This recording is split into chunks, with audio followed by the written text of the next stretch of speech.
প্রত্যেকটা গুনাহের জন্য আল্লাহর কাছে কি করতে হবে? ক্ষমা চাইতে হবে প্রত্যেকটা বিষয়ে।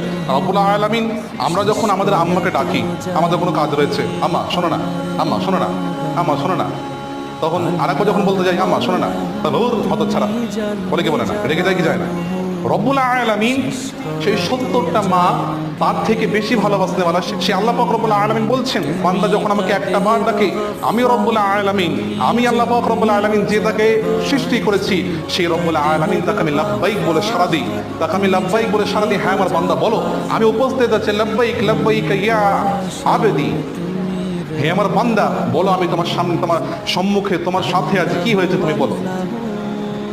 আমরা কোনো মানুষকে ডাকতে গেলে তারা ৩ বার ৪ বার বেশি তারা খচে যায়, খেপে যায়, কেন ডাকছিস এত? রব্বুল আলামিন বলছেন, যখন আমার বান্দা একটা বার আমাকে ডাকে, আমি তখন লাব্বাইক লাব্বাইক ইয়া আবেদি বলে সাড়া দিই। হে বান্দা কি হয়েছে তোমার বলো, কি প্রয়োজন তোমার